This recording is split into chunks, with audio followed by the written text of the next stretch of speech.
tertúlia. Meu boa tarde aí para todos e todas. Hoje é dia 26 de agosto de 2012, domingo. O verbete é de número 2398. Ele tem 8 páginas, 39 elogias e 14 máximos. O tema é atitude educativa pró-evolução. A especialidade é reeducaciologia. Quem redigiu o verbete aí, que se dedicou muito, é a professora Lourdes, que está aí muito bem assessorada hoje. Agora, definição.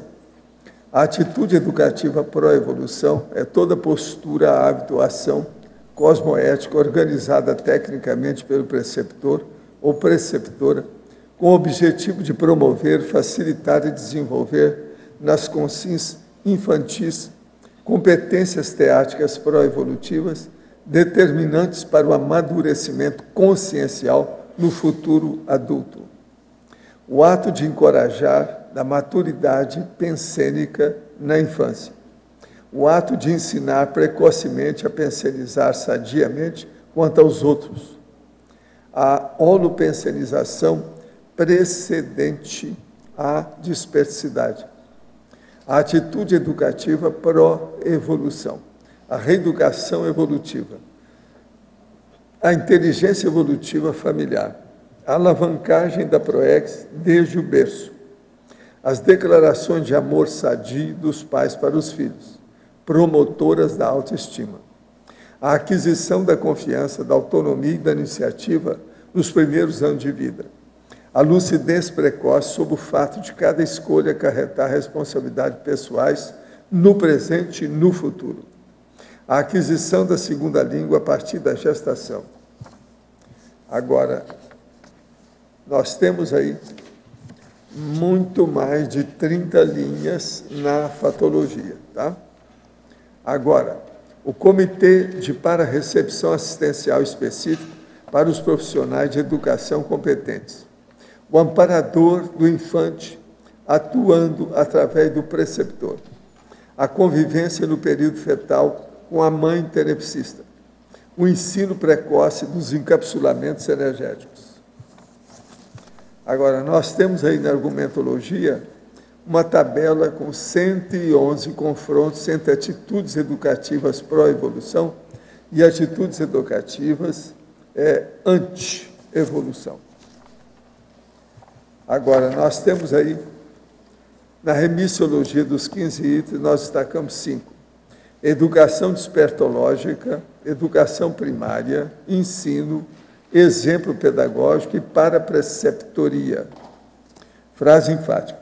A atitude educativa pró-evolução cosmoética legitima o preceptor, familiar ou profissional ao proporcionar às crianças o usufruto sadio e precoce da aceleração da história pessoal. Você já identificou a influência no amadurecimento consciencial das atitudes educativas pró-evolução e anti-evolução recebidas na infância? Em caso afirmativo, quais benefícios evolutivos auridos já foram compartilhados com SINs infantes? A bibliografia específica tem 2 fontes bibliográficas. Agora aqui, a mega-análise com João Paulo são 20 itens. Amadurecimento, aprendizagem, ação, autodisciplina, maturidade. Postura, autocompetência, maxi-polivalência, inteligência e autonomia. Preceptoria, profilaxia, autorreflexão, erudição, organização. Priorização, evoluciologia, invexologia, cosmoeticologia e reeducaciologia. Agora, nós temos aí, no verbete do dicionário, a xismologia. O argumento é didaticológico. Aí é só ver que o verbete é pequeno, é fácil de ser entendido com calma. Agora, nós temos a verbetógrafa Lourdes. Na fatologia, linha 5, poderia nos detalhar mais a respeito da aquisição da segunda língua a partir da gestação, bem como a aprendizagem de 3 línguas na primeira infância, a linha seguinte, e 6 línguas na segunda infância? Qual o limite para o infante ser poliglota? Na página 2, linha 7 e 8, poderia nos falar mais sobre o esclarecimento conscienciológico, desmitificando a nova moda do reiki para crianças? Sim. Então, relativamente ao limite do poliglotismo na infância, a curiosidade é essa, é que não se sabe qual é o limite.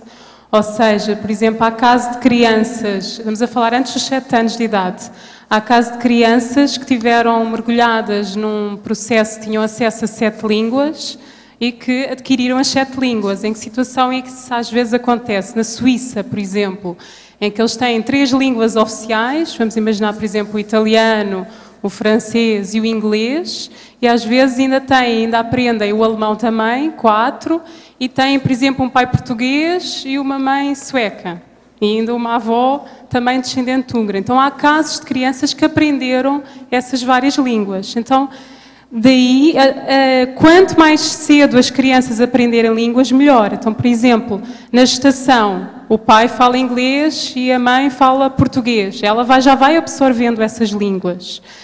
O que é importante? Quais são os fatores que são importantes? É que cada adulto que fala uma determinada língua não fala só aquela língua. Então vamos imaginar, a mãe fala português e o pai fala inglês. Então a mãe só fala português com a criança e o pai só fala inglês. Não é um dia o pai fala inglês e amanhã fala português e depois de amanhã fala inglês.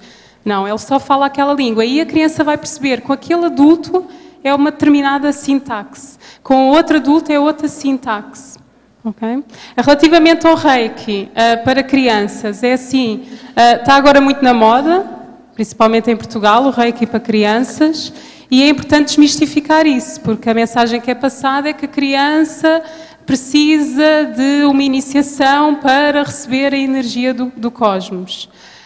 Então é importante desmistificar à criança que ela não precisa de uma iniciação para transmitir energia. Então a ideia é essa, é desmistificar esta questão do Reiki para crianças. Pela segunda vez, a verbetógrafa presenteia a área de educação infantil, os preceptores, cuidadores e demais consciências e instituições com intervenção educativa e reeducativa. Em teoriologia, segunda linha, na teoria das inteligências múltiplas e em tecnologia, primeira linha, na técnica da tartaruga, pode explicá-las e enquadrá-las no tema do verbete? O que a verbetógrafa, enquanto educadora, faz ou planeia fazer na sua vida intrafísica, na SOCIM, no âmbito da conscienciologia, para contribuir mais ainda para a expansão e operacionalização do conhecimento inerente ao verbete em defesa? Cada consciência lúcida poderá deter mais do que uma senha evolutiva? Se sim, pode dar exemplo de senhas evolutivas mais ou menos comuns? Ora bem, estou começando aqui pela teoria das inteligências múltiplas. Então é de que nós, é uma das teorias de que nós não temos só uma inteligência, e isso até na enciclopédia o professor Valdo apresenta isso também, hoje já é conhecido. Então nós podemos ter, por exemplo, a inteligência intelectual, a inteligência do pé, a inteligência musical, então várias inteligências. Relativamente aqui à técnica da tartaruga, é uma técnica usada na cognitivo-comportamental para ajudar, já tem alguns anos esta técnica, e é para ajudar a criança, ainda na primeira infância, a adquirir o autocontrole.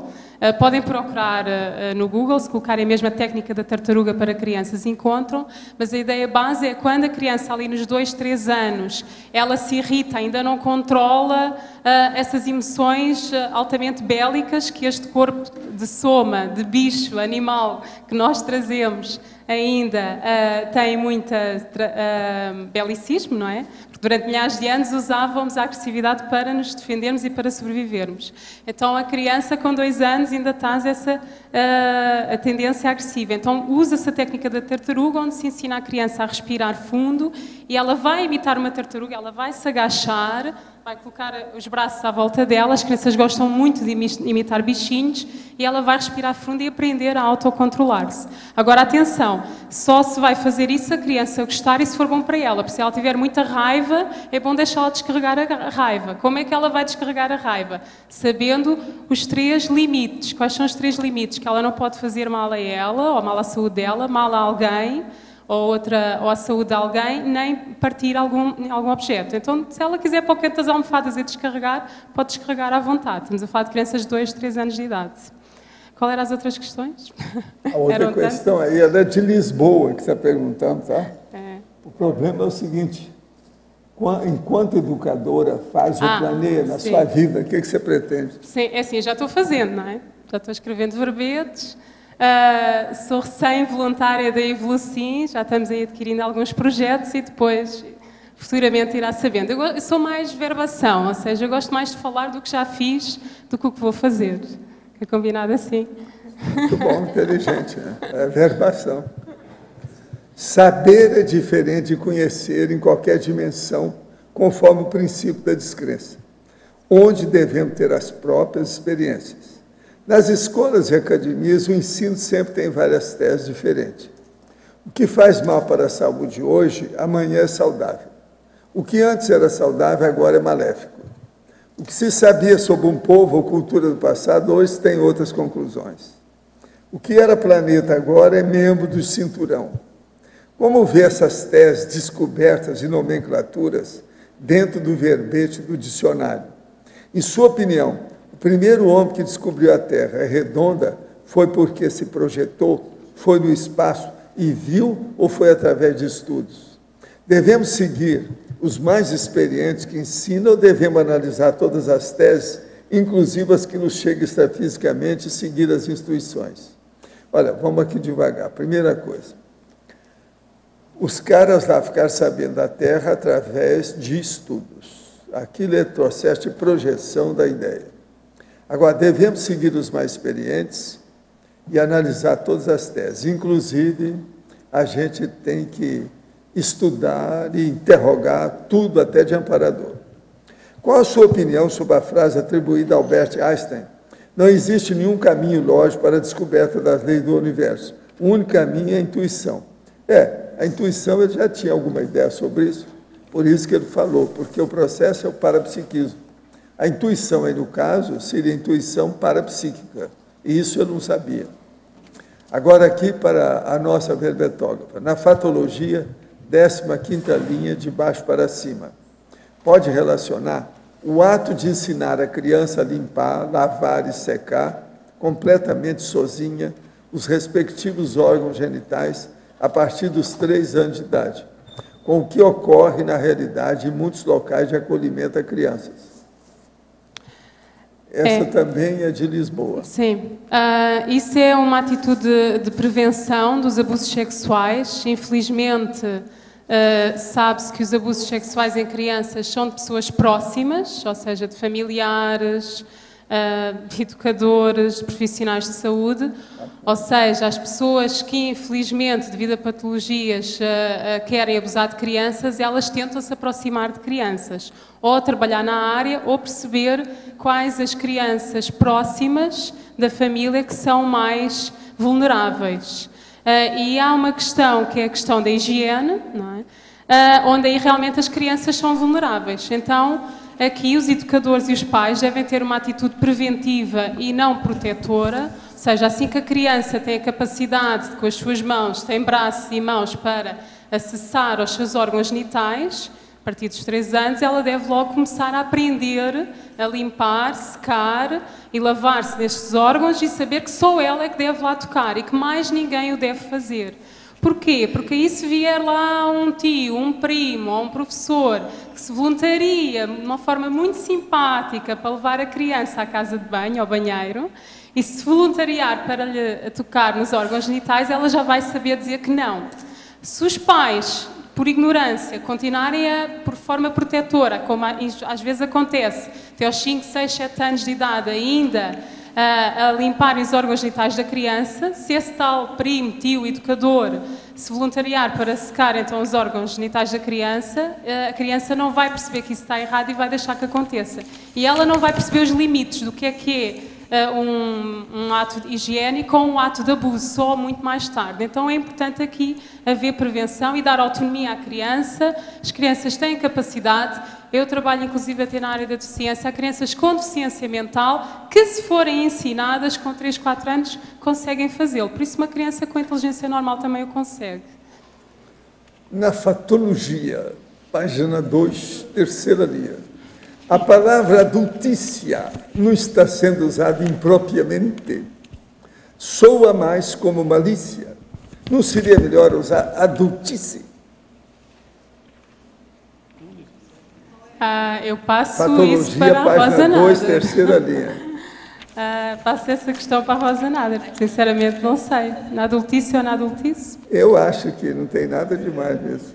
Está tudo certo. Porque aqui a ideia é a profilaxia das disfunções afetivas no adulto. Exatamente. Ou seja... Agora aqui, na tabelologia, página 4, por que usou 101 itens e não 100? Esse implicou, hein, você. É o mesmo. Porque 101 e não 100? Tem várias respostas. Então é assim, a história desta por tabela... 101 razões, não é assim que o povo gosta de falar? 101 razões. Podia ser 112, né? Não, ou seja, não é obrigatório fazer 100. Mas já agora aproveito Aí então ficou difícil de cortar um. Ficou. Houve uma altura que já não dava mais, já não conseguia cortar mais. Eu, quando acabei esta tabela, era volta de 150. Só para ter ideia, eu usei neste verbete a técnica das 50 vezes mais. Aliás, ela surgiu, foi um desafio do meu companheiro, o Alexandre, que eu tinha feito o verbete no início de uma forma muito simples, e ele disse assim, tu consegues muito melhor, por que é que não fazes uma tabela ao estilo da dieta frutariana? Eu, calma, que são mais de 400 frutas. Mas aí, numa inspiração, eu fiz cerca de 150 atitudes educativas para a evolução. Depois, achei que era importante fazer o contraponto, fiz cerca de 150 atitudes educativas anti-evolução e ainda fiz, e aqui já apresentando, porque eu tenho um sentido muito prático e para quem trabalha com crianças temos de ser práticos. Então, eu quando fiz a tabela, lá em casa, no Excel, eu fiz ao lado, no meu computador, eu fiz mais uma coluna de cada lado, onde para cada item eu tenho uma atividade prática que, então, os educadores ou os pais podem fazer com a criança para desenvolver cada uma destas atitudes. E isso a maioria está na fatologia, mas se quiserem aprofundar alguma atitude de uma forma prática do dia-a-dia, terei todo o gosto em responder. Agora, o nosso amigo, eu quero dizer que não é tabelologia, não, é tabelologia. Saiu errado aqui. Esse assunto abordado é de extrema importância na melhoria da educação infantil. Meu marido e eu somos intermissivistas e temos muitas dúvidas sobre a educação de nossos filhos pequenos, mais precisamente no que se refere à leitura. Nossa filha de 4 anos deseja muito ler histórias de príncipes e princesas e gostaria de estimular outros tipos de leitura. Quais os livros que recomenda para essa faixa etária? Existem também desenhos que possam estimular a aprendizagem? Então, o que é importante nessa faixa etária em relação aos livros é que ela goste de livros. Se ela gosta de livros com princesas e príncipes, deixa estar. Leiam-lhes muitos livros com princesas e príncipes. O que podem e devem fazer e estar atentos é o conteúdo do que é que essas princesas e príncipes fazem. Ou seja, já agora que eles façam algo pedagógico e não algo antipedagógico. Eu lembro, por exemplo, uma vez um livro em que era uma princesa que no fim detestava matemática. Então, se ela gostar muito daquela princesa, ela pode achar que é normal não gostar de matemática. Então, é importante que os pais, antes de comprarem um livro para a criança, lerem o livro todo e verem se às vezes numa única página não passa um conteúdo errado que vai estragar todo o restante do livro.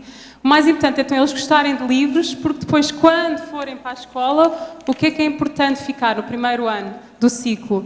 É gostarem de livros e serem concentrados. E se eles gostarem de livros é meio caminho andado e a concentração vem pela leitura e também muito através dos puzzles. Os puzzles ajudam muito na concentração. O senhor poderia aprofundar um pouco mais sobre as relações entre os fenômenos de hiperatividade, as extrapolações parapsíquicas, reverberando na realização da Marx Proex grupal, tudo isso baseado na descrenciologia. Não, o problema, tudo que você está falando aí, tem relação.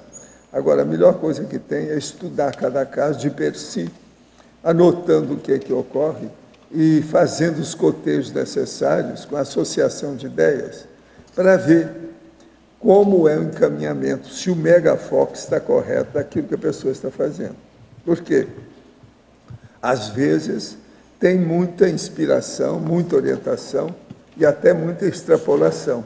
Agora, é necessário ver se aquilo está de acordo com o resto do grupo evolutivo. É aí que se entra a Marx Proex, grupal. Em Fatologia, página 1, 8ª linha, poderia explicar a brincadeira do nada e da força do silêncio, estimulando a autorreflexão? A brincadeira do nada e da força do silêncio é bem interessante.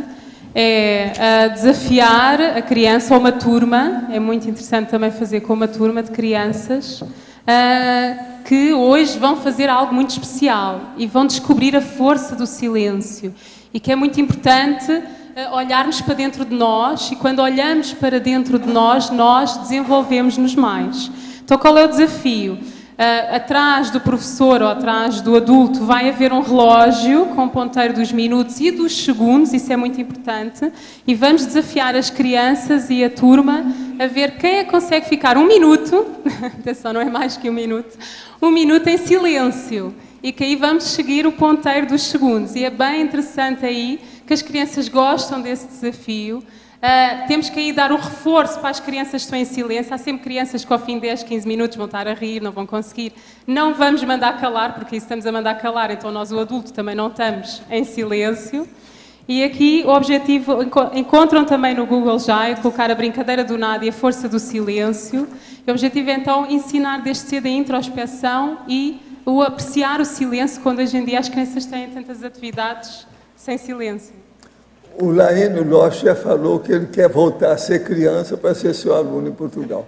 E você é maior. Você não acha que é uma boa? Agora, na página 2, 2ª linha, a profilaxia de disfunções afetivas na adultícia com o treino e a prática contínua de atividades promotoras da inteligência emocional na infância. Aí eu recomendo lerem um livro que está no meu outro verbete, da Educação Despertológica, não está neste porque já não havia espaço para mais, que é Atividades para Desenvolver Inteligência Emocional nas Crianças. Tem lá na biografia, e então a ideia é, desde cedo, desenvolver a inteligência emocional nas crianças, de forma a, quando for adulto, possa ao máximo haver o mínimo das disfunções afetivas. Temos que lembrar que a nossa geração de adultos, quando nós éramos crianças, não existia a inteligência emocional. A inteligência emocional é novo, só surgiu depois dos anos 90, então os nossos pais, os nossos professores não nos sabiam passar e desenvolver a inteligência emocional. Isso é algo novo destas novas gerações e quanto mais cedo a criança aprender a controlar as suas emoções, perceber que tem emoções, o impacto das emoções no bem-estar dela e no bem-estar dos outros e nas relações sociais, maior probabilidade, quando ela for adulto, de ser mais equilibrado e mais evoluído. Em Parafatologia, página 2, 7ª linha, poderia explicar os jogos de adivinha de objetos com a leitura energética como a prática de exploração? Eu aqui inspirei-me na dinâmica parapsíquica das crianças e adolescentes, realizada aqui no centro do CAEC, no CAEC, aos sábados de manhã, dirigido pela Lilian Zolati e o Moacir. E a ideia é fazer jogos de adivinha, então vamos ter caixas, cada caixa tem um determinado objeto e eles vão ter que, sem saber se a caixa está tapada, enviar energia, receber energia e tentar adivinhar o que está lá dentro. Bem simples, bem divertido, como as crianças gostam, e é isso a ideia. E às vezes eu assisti a algumas dinâmicas, há alguns anos atrás, e é bem curioso que eles têm uma percentagem maior de adivinhação dos objetos do que os adultos. Agora, eu queria falar para vocês sobre as pontuações do Dia da Saúde na OIC, o período da manhã de hoje. Atendimentos, 90 pessoas. Consciência terapia, 3. Bioenergoterapia, 2. Profissionais da OIC, 18. Estantes, 21. Voluntários, 36. Veículos, 53. Que movimento, hein? Impressionante, hein? Vocês entenderam bem, né, o que eu estou falando? Agora é o dia da saúde, a ação em saúde consciencial amanhã. E aqui nós temos, sobre as atividades, o responsável, o horário e a duração. Fora de série. Valdo, é importante a gente salientar que esse foi só o período da manhã. A partir de 2h30 estaremos lá novamente até às 5. Continua tudo. Com mais atividades. Quem é que está aí, né? Marcando o passo, ou alquebrado, ou alterado, alquebrado acima do pescoço, que é o pior que tem, e tal. Hoje ainda tem mais, né? Vale a pena. Agora, gente, aqui tem o convite sobre o manual de verbetografia. A Editares tem a satisfação de convidar para o lançamento do livro da autora e organizadora Rosa Nada, Manual de Verbetografia da Enciclopédia da Conscienciologia. 1º de setembro de 2012, é daqui 5 dias, né? Sábado, 12h30 às 14h30, no Tertuliário, por incrível que pareça, é aqui, tá certo? É Rua da Cosmoética, 1511, tá certo? Foz do Iguaçu. Agora, está um convite todo formal, sério, e até com envelope azul, tudo azul aqui no caso. Agora, lançamento do livro Manual de Verbetografia da Enciclopédia. Com imensa satisfação que os editores da Editares, quer dizer, Editares, convidam os tertulianos e teletertulianos para o lançamento do livro. Agora, nesse dia, a autora irá debater o verbete, autoinclusão verbetográfica. Contamos com a sua presença nessa conquista evolutiva grupal. Está vendo? Agora aqui, Campus CAEC, Associação Internacional de Centro de Autoestudo da Conscienciologia, convocação Assembleia Geral Ordinária. Pela presente convocação, todos os associados do CAEC foram convidados para se reunir em Assembleia Geral Ordinária. É no dia 26, hoje, no auditório do CAEC, às 18h30. O que é que vai? Vão deliberar sobre os seguintes assuntos. Detalhamento e aprovação das contas 2011. Aprovação dos novos critérios de preço de curso. Assuntos gerais. Aqui, secretário-geral do CAEC, Felipe Mansur. Tá? Agora, o que é interessante é que aqui está 17 de agosto, hoje é dia 26. Isso aí é a data da convocação, mas o que vale é hoje, não é isso? Vai ser hoje às 6h30, não é isso, da tarde? Então tá. De modo que vocês estão agora instruídos do que vocês devem fazer na vida nessas próximas horas hoje, tá bom? Vocês vão lá na OIC, depois aparece aqui para ver o Felipe Mansur, tá certo? É bobo daquele que não fizer isso, tá certo? Presta atenção. Agora, eu entrego a professora Lourdes para você. Lourdes, na página 2, parafatologia, 5ª linha. A leitura de histórias de embalar indutoras de projeções conscienciais lúcidas rememoradas. Sim. Então, aqui a ideia é, quando a criança vai adormecer, é muito bom ler histórias, isso já se sabe. Claro, tem que ter atenção que as histórias vão induzir bons sonhos e não histórias que vão induzir pesadelos, mas já agora, em vez de lermos só histórias, porque não lermos histórias em que quem está na história volite, saia fora do corpo? Eu, por exemplo, experimentei ao fazer este verbete, este e o outro, ler o Boa Noite Universo, não, ir para a cama, deitar-me na cama e, na hora de adormecer a ler o Boa Noite Universo, que é um livro da Conscienciologia para crianças. E olhem que resultou. Eu tive várias projeções lúcidas, rememoradas, só de estar a ler aquele livro que é para crianças.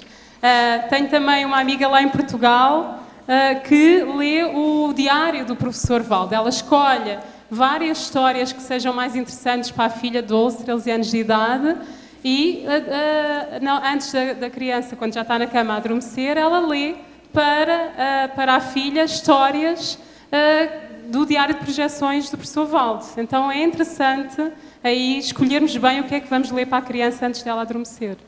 Agora, na fatologia, página 1, né? Na 7ª linha, a análise dos livros de filosofia para crianças. Uma criança já pode virar filósofo? Pode e deve, né? Pode e deve. Na então, teoria. Mas pode responder ela. Por exemplo, se a Conscienciologia não tivesse aqui a placa "não acredite em nada, tenha as suas próprias experiências", eu não gostava nada que as crianças entrassem aqui dentro. Ou seja, porquê? Tinha receio que às vezes, sem quererem, quisessem induzir na criança a conscienciologia. A ideia não é essa. A criança deve ter sido crítico desde cedo. Então é muito importante estimular na criança o não acredite, tenha a sua experiência, questione, duvide, pensa. Então há livros de filosofia para crianças onde, por exemplo, tem a paz e a guerra, o dinheiro e o trabalho, o ser chefe e ser empregado. É só pesquisar também nas livrarias. Então, e a ideia aqui é educar através da pergunta e não através da afirmação. Fazer questões à criança que lhe desenvolvam aqui o pensamento crítico, se o Locha aqui quiser aproveitar e falar agora. Então é muito importante desde cedo induzir o pensamento, incentivar o pensamento crítico. Tá, ok, obrigado. Só aproveitar, tem hoje uma escola que trabalha justamente com filosofia para crianças, que é do Matthew Lipman, que é filosofia para crianças. Isso tem no Brasil, mas foi desencadeado a partir dos Estados Unidos. Ele era um professor universitário e via que os alunos chegavam com uma carência muito grande do ponto de vista das habilidades referentes à filosofia, o filosofar em si, não conhecendo a história da filosofia. E aí ele desenvolveu todo um material para crianças, a partir de 7 anos, 6, 7, 8 anos, no sentido de desenvolver certas competências de filosofia já para criança. E isso hoje se espalhou pelo mundo. Agora, para ensinar, deve ter toda uma didática adaptativa aí, né? Deve ter. Até pergunto para a Lourdes, porque quando eu falei se a criança pode ser filósofa, foi só um recheio aqui. Lógico que pode ser filósofa, mas essa didática, né, de como ensinar a filosofia, porque tem que ser adaptado à criança. Né? Claro, tudo tem que ser adaptado à criança e tudo. E aqui é importante, eu refiro aqui, deixar já bem claro na página 7, no fim da tabela, que eu fiz esta tabela com 101 itens e pensei, bem, eu não quero assustar ninguém nem acelerar nada. Então tem aqui uma expressão que é ritmo. Vale ressaltar a importância da educação para a evolução ser aplicada ao ritmo e capacidade de aprendizagem da criança, sem pressas e expectativas. A consciência portadora do somo infante precisa sentir-se aceite incondicionalmente pelos progenitores e educadores. Então, aqui esta proposta educativa é devagar, ou seja, é o educador e os pais terem uma visão de conjunto, mas sem pressas, a um ritmo, um pouco de cada vez, um pouco de cada uma das áreas educativas e ao ritmo da criança. Lourdes. Sim. Tudo bom. Na sua tabela, o número 32, você disse que podia pedir para você indicar uma atividade. Eu fiquei curiosa, qual seria a atividade que você aplicaria, sugeriria para fazer com a criança, para que ela fizesse a distinção entre a harmonia existencial e a pseudo-harmonia? Como é que você chega nisso? Então, por exemplo, começando desde cedo, desde os 2 anos de idade, aquele exemplo que eu dei da técnica da tartaruga. Então, ensinar a criança desde cedo a autocontrolar-se. Mas temos que perceber se ela está mesmo a autocontrolar-se. Se ela estiver mesmo a sentir-se bem com a técnica, ótimo. Mas se ela estiver, por exemplo, lá a fazer a técnica da tartaruga, mas está toda nervosa por dentro, ou seja, aparentemente ela está... Por fora parece que está em harmonia, mas por dentro ela está toda nervosa. Então isto é uma pseudo-harmonia. Então, e nós vamos, e vai num crescendo, então ir ensinando à criança técnicas de relaxamento, de ir para, falei isso no verbete anterior, ir para a cadeira da reflexão e não a cadeira do castigo. Quando nós dizemos à criança, olha, tu acabaste de bater num colega teu, tu vais para aquela cadeira refletir sobre o que fizeste, com calma e respirar fundo. Não é nenhum castigo, ela vais refletir. Então aqui nós estamos a incentivar essa tal harmonia. Se eu obrigar a criança e disser, tu vais para aquela cadeira, acalmar-te, vais para a cadeira do castigo e vais-te ali acalmar à força. Então ela vai para ser que está calma, mas ela por dentro está toda nervosa, é a tal pseudo-harmonia. Os adultos ficam contentes porque ela parece que está calma, mas ela não está. Essa é a ideia. Sim. Parabéns pelo verbete, realmente está excelente. Eu queria destacar, não sei se você chegou a falar aqui, vejo que essa tabela com os 101 itens, ela dá muitas diretrizes para a elaboração de currículo dentro da educação, né, dentro do currículo. Nós observamos, eu não sei como é em Portugal, mas talvez tenha alguns dos problemas que nós temos no Brasil, boa parte dos países, que é um currículo no qual muitos dos conteúdos são inadequados, impróprios ou impertinentes, a gente pode dizer assim. Quer dizer, muitos dos conteúdos que seriam de maior relevância para a vida da pessoa, acaba a criança não estudando. A gente vê até pela nossa... Muito do que a gente estudou não tem tanta utilidade como outros elementos que a gente já poderia estudar já, pelo menos na adolescência. E eu vejo que aqui você estabeleceu esses 101 itens que poderiam servir, com certeza, para estabelecimento de um currículo para várias faixas etárias. Então, eu acho que isso aí deveria ser algo a se pensar, até você pensar, de repente, num verbete desse, como do currículo escolar. Mas eu queria aproveitar para fazer a pergunta referente à fatologia, na página 2, na 7ª linha. Você fala, o ensino precoce da não manipulação. Você pode falar como fazer isso? É um desafio, né? Então, desde cedo, imaginem que a criança... E aqui vai o contraponto, está lá na tabela. Uma coisa, vamos fazer, por exemplo, ensinar a manipulação. O que é que seria ensinar a manipulação? Que é, por exemplo, olha, tu vais te aproximar muito daquele colega, vais convidar aquele colega para lanchar contigo, para ele te ajudar nos trabalhos da escola. Então, devagarinho, já estamos a ensinar à criança para ter uma segunda intenção quando se aproxima dos outros. E aqui o ensino precoce da não manipulação seria fazer o contrário. Tu vais ajudar o colega porque, se quiseres, ou porque gostas do colega e só pelo gosto de ajudar. Incentivar desde cedo o gosto de ajudar o outro. Então, estar muito atento quando nós incentivamos a criança para fazer algo, se estamos a dar um segundo sentido ou não naquilo que estamos dizendo à criança para fazer. Mas aqui também envolve, pelo menos eu até tinha pensado nesse sentido, dela não ser manipulada também, não é? Claro. Quer dizer, não, acho que são duas ações, né? Não exatamente. manipular, mas também não ser manipulável. Como é que você vê essa segunda possibilidade? Que é um desafio o tempo todo. E aí eu acho que é muito importante definir desde cedo o que é ser amigo. Que isso é um problema atualmente nas escolas e nos educadores, que eles dizem para as crianças, vocês são todos da mesma turma, são todos amigos, têm que estar todos bem. Não é bem assim.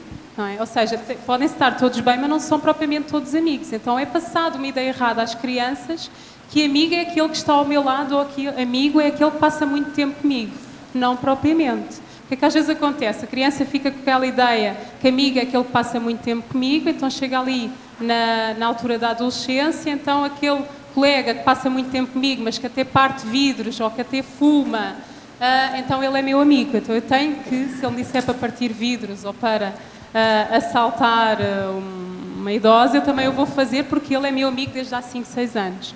Então é importante aí desde cedo, desde os 4, 5 anos, explicar a diferença entre ser amigo e ser colega, e que amigo é alguém que nos respeita, é alguém que não nos obriga a fazer algo que vá contra os nossos valores éticos, ou seja, que não nos obriga a fazer algo que faça mal à nossa saúde ou à nossa vida, ou à saúde ou à vida de outros. Que amigo está, quando nós não estamos bem, ele vai estar lá ao nosso lado. Então, por exemplo, imagina, um amigo, se tu fores gozado por outros amigos, o teu amigo vai te ajudar, vai estar do teu lado. Não, ele não vai fugir de ti no momento em que os outros estão a gozar contigo e depois só está contigo quando é para brincar à bola. Então, incentivá-lo também nesse sentido, dele estar atento até que ponto é que ele é amigo também, não é? O que é que ele faz quando está perante os outros colegas? Ele vai lá ajudar os colegas ou os amigos quando eles não estão bem ou não? Então, é um desafio, aqui também entra a questão do dinheiro, também, aqui desde cedo, que aí é onde mais pega. O dinheiro é bem interessante, né, para ver o nível de ética das pessoas. Quando a pessoa está nos extremos, ou seja, ou com muito dinheiro ou com muito pouco dinheiro, é que se vê o nível de ética da pessoa. Então, pode ser desde cedo, ensinar a criança, estimular ela a lidar com o dinheiro, mas ela ser ética com o dinheiro. Ela não vai, por exemplo, vender aos colegas coisas que vá fazer mal à saúde dos colegas, ou algo que esteja errado, ou algo muito caro. Então, ela aqui não vai manipular, mas também não se vai deixar manipular, porque também já sabe o preço das coisas, e se houver um colega que a queira vender algo que esteja acima do preço ou que esteja errado, ela também não se vai deixar enganar. Então, entra aqui, eu acho que o dinheiro é uma excelente forma de ensinar a ética desde cedo à criança e a não manipulação. Professor, Juderley Colares. Aqui. Eu queria chamar a atenção, perguntar para você a respeito do dicionário DAC, achismologia. A ideia aqui é carregar o achismo inicial para uma autopesquisa? Não. A ideia é chamar a atenção que o processo de achismo não é o ideal.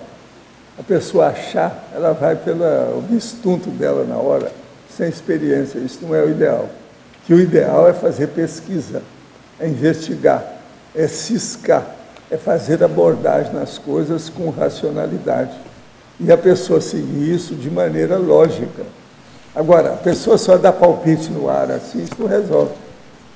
Isso é falta de desconfiômetro. E onde que entra o aspecto didático que o senhor coloca aqui no argumento? O didático aí é você analisar isso com calma, né? Ver direitinho como é que você é, como é que você reage com isso, como é que você reage também para expor aos outros. Por exemplo, tem muita coisa que o povo me pergunta, eu falo assim, eu não tenho competência, eu não sei o que quer dizer isso, eu não li esse livro, eu não conheço esse autor, eu vivo falando isso. Eu não estou no achismo. Você está entendendo? Eu procuro falar aquilo que eu tenho experiência. Agora, o ideal é a verbação.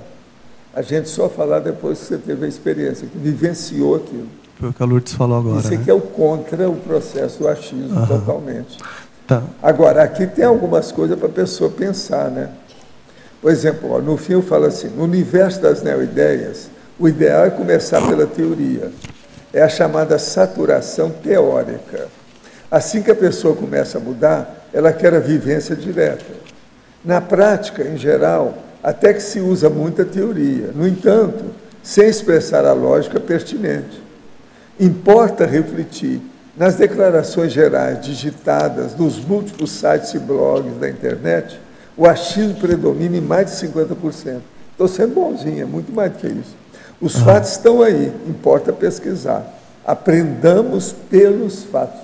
O principal mata-burro do achismo é só ficar no achismo, não, então? É a pessoa ansiosa que quer resolver aquilo, então ela acha que já sabe. Ela então põe o carro diante dos bois. Ela se atropela. Isso é precipitação, é impulsividade, é ansiedade. Eu estava realmente com um pouco de ansiedade no início. Agora, quando eu cheguei aqui. O processo é emoção. Achismo tem sempre emoção atrás. Uma emoção burra, que é superficial, é coisa animal, de bicho. Falta lógica, falta racionalidade. Então, a maioria dos achismos, eles já nascem irracionais. Ok. Eu quero continuar, que eu tenho algumas ideias aí para discutir com o senhor. A gente tem discutido vários assuntos, tá? Fanatismo, sexo, absolutismo, reciclagem, uma série de coisas. Aí veio para mim, a complementar, o último retrocognições, a questão da maçonaria.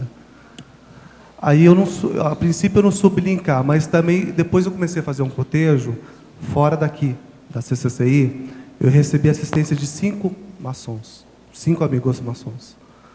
E eu fiquei me questionando, mas por que veio essa questão da maçonaria agora, nesse momento? Sendo que eu estou focado em outra coisa. Aí eu fiquei pensando a respeito disso, não sei aonde que vai desembocar, porque deve ter tido alguma razão devido a essa questão.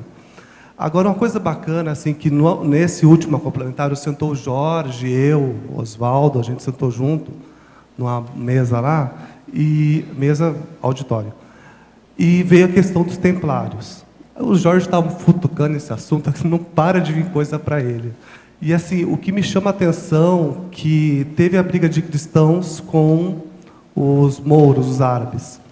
Aí veio a minha amiga aqui, que a gente tem um rapport muito grande. E acho que tem alguma coisa aqui que a gente não está sabendo identificar. Agora, eu me pesquisando, eu estou notando assim que eu, com o meu grupo Karma, eu estou muito, entre aspas, enrolado. Eu tenho muito acerto para fazer e tem coisas vindo do passado, gente que vai vir, que vai sair, uma série de coisas que eu tenho que acertar. Agora, isso está me chamando muita atenção. Agora, levando para a questão, né, dos templários, isso tem chamado bastante atenção, o nosso envolvimento aqui. Agora, um dado que chamou mais atenção ainda, que no meu primeiro Consim Cobaia, eu recebi muita assistência do Oswaldo e do Jorge. Pode ser que seja ex-colegas meus templários me assistindo? Não é possível. A única coisa que eu posso dizer é que vocês dois aí, ó, vocês têm problema de grupo Karma. Não, isso aí mas... que é a coisa mais séria, vocês dois aí. Não, isso eu já notei, que nós estamos enrolados até o pescoço. Só que foi o que eu me perguntei contigo. Tá, e qual é a minha relação, então, das pessoas da CCI aqui comigo ou de mim com as pessoas da CCI? Todo mundo que vem aqui tem muita relação evolutiva com o resto do povo, devido ao curso intermissivo. Você reconhece que você fez o curso intermissivo, não reconhece? Sim. Mas que você, se deixar, você fica... eu fui belicista, isso... Você é instável dentro do processo, você tem que fixar. Sim, sim. Entende? O problema todo é esse. Fixação. Não, o momento que eu fixar todas as demandas da minha vida, eu vou render por 5, por 10, por 20, sei lá quantos. Agora, você, o que é bom é que você pesquisa, você questiona, você quer saber. Isso aí é básico, isso aí é importantíssimo. Agora, uma coisa que chamou muito... Agora, você pode aprender muito com essa dona aí. Ela é fora de série. Mas em quê?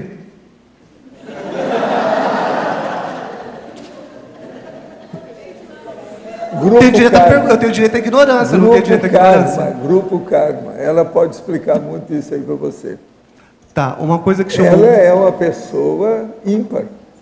Não tem ninguém igual a Sheila aqui. Tá, uma coisa que chama muita atenção, que, por exemplo, esse primeiro Consim Cobaia meu, que estava o Oswaldo, estava o Jorge estava fazendo agora, força... Você precisa de uma série de Consim Cobaias. Você precisa mais. Não, mas eu já estou inscrito até o final do ano.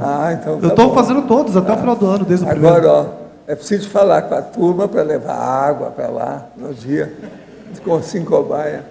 Não, né, o campo lá esquentou. Agora, deixa eu retornar um ponto. Esse primeiro Consim Cobaia que eu participei, que eu recebi muita assistência deles, o Jorge estava fazendo força para chegar, porque era para lá ter ido. Ela não conseguiu chegar nesse Consim Cobaia, ela ficou de fora. Isso chamou muita atenção. Talvez uma relação de nós quatro. Eu vou pedir para a Sheila para aparecer lá. Agora, você leva os trabucos todos possíveis. Agora tem mais... Não, essa história tem mais dados ainda.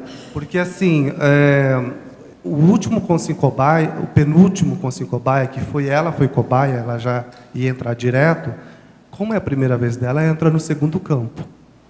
Eu entrei no Consim Cobaia com a demanda de fora, uma dor de cabeça violenta. Saí, tudo, passei mal.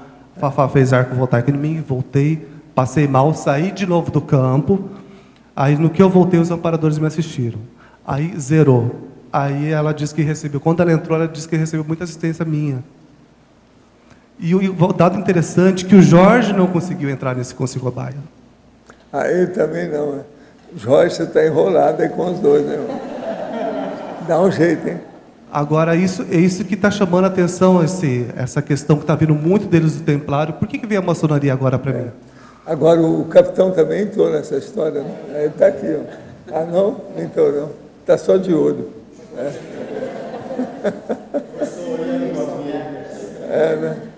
Agora, uma coisa interessante, que os amparadores sempre mandam uma mensagem para mim, assim, que vão me ajudar, isso vem toda hora. Uma vez que veio uma mensagem, uma dinâmica aí, para mim não desistir da minha recém e quando ficar difícil. Agora, isso quando às vezes assenta. E complementar essa informação veio também que não fugir das minhas responsabilidades, que são totalmente grupocármicas, então policármicas. Tá bom. Quer dizer que pouco a pouco você está chegando lá. Tá, e eu estou notando, parece está sendo meio que didático quase, porque assim, eu avanço um passo, me dá, ou 2 passos, me dá uma motivação, vem outra informação nova aqui, puxa o tapete, eu dou mais 2 passos, vem... Agora, no fim, a gente pede para o George Washington dar uma geral, para a gente saber a sua solução, como é que foi. Você vai dar o diagnóstico final sobre ele depois. Ah, você já falou, né? Ah, é? Vamos ver o que é que dá com isso. Fala as verdades. Vou jogar um morteiro daqui para aí. Ó, o professor está falando, fala umas verdades. Ó. Tem que falar já umas falei. verdades. Falei, tá vendo? Não, eu não queria ficar, eu não quero ficar aqui, eu já te falei, não é a primeira George vez. fala na cara. Estou sincronizado com o mestre aqui. Ó. Ele é diretamente do Pentágono.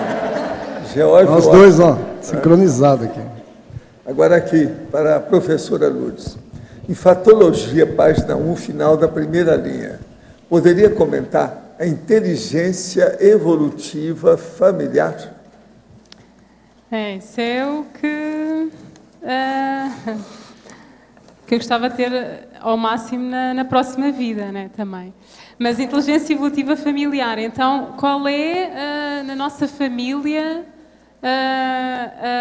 o foco na evolução? Ou seja, ou na família, qual é o foco de evolução? Uma família que está virada para a evolução ou não para a estagnação? Então, é este o lançamento, não é? No verbete do DAC, página 42, em conclusão, poderia ampliar o item senescenciologia? Qual seria a principal razão de muitos jovens estarem caducos consciencialmente nesse mundo ainda hospital? O problema tudo é que a maioria entra em processo de tóxico e más companhias. Isso aí desvia tudo ainda na adolescência e etc. Agora, o que se passa? Eles têm muita energia. Quando aplica tudo isso, o desastre é maior. Então, um jovem pode errar mais do que uma pessoa madura, porque ele não tem experiência e tem muita energia para gastar. Por isso é que tem muita gente, às vezes, transviada. Agora aqui, professor, em estado de projeção consciente, algumas vezes, adentramos em ambientes onde os presentes não são capazes de nos perceber, e isso ocorre naturalmente, sem depender da nossa vontade. Mas, outras vezes, isso é feito de modo intencional, ou seja, escolhemos se devemos ficar visíveis ou não. O que isso significa? O senhor poderia falar sobre o assunto? Não, significa que a pessoa tem lucidez extrafísica, lucidez consciencial. A coisa mais séria é ter essa lucidez. A projeção boa é justamente a projeção lúcida. Tem que ter autoconsciência daquilo que a pessoa está fazendo. Agora, o problema todo é o seguinte, chega no certo ponto, você não precisa perguntar mais. As suas vivências já vão expor tudo para você. Aí os amparadores entram para clarear e aprofundar ainda mais aquilo que você vivenciou fora do corpo. Agora, a pessoa tem que insistir. E outra coisa, pensar sempre na interassistencialidade. Você não deve pensar que você quer sair do corpo apenas para ter curiosidade de ver isso ou aquilo. Isso é bobagem. Fazer turismo extrafísico é negativo, é baratosférico. A pessoa tem que sair do corpo para ajudar as outras consciências. Na patologia, na página 2, no final da sétima linha e início da oitava, o esclarecimento conscienciológico desmistificando a nova moda do tempo para as crianças. Você pode falar um pouco dessa nova moda e como que pode ser o esclarecimento conscienciológico desmistificado? Eu já falei no início. Mas em Portugal, pelo menos, está agora na moda o Reiki, há uns anos para cá, e agora há muitos cursos de Reiki para crianças. E o que é passado nestes cursos é que, para eles lidarem com a energia, têm que ter uma iniciação, e só quem tiver iniciação é que pode, então, lidar com a energia. Então, a ideia aqui é desmistificar que para lidarem com a energia não precisam ter essa iniciação. E também o Reiki também é passado que só pode ter energia se for um canal, que a própria consciência não tem energia, ou que se estiver ligado a um canal que pode passar energia para o outro. Nós sabemos que não é bem assim. Se a pessoa não estiver rígida, a sua energia não estiver higiênica, se ela não estiver com bons pensenos, ela vai passar energia contaminada para o outro. Então, por exemplo, é curioso, nós sabemos, às vezes vemos pessoas que fazem Reiki, elas são completamente doentes, são obesas, fumam, etc.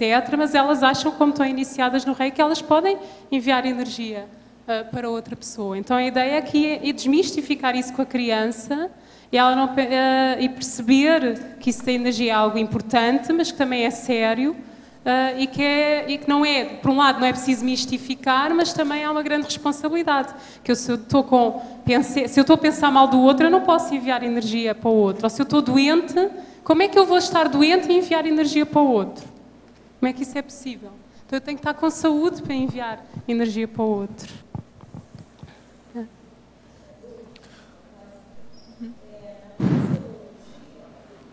Liga o microfone.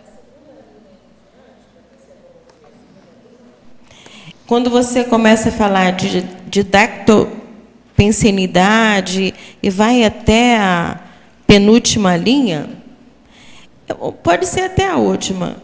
Esse pensamento, tudo que você colocou aqui me fez lembrar o método da Annie Sullivan em relação à educação da Helen Keller.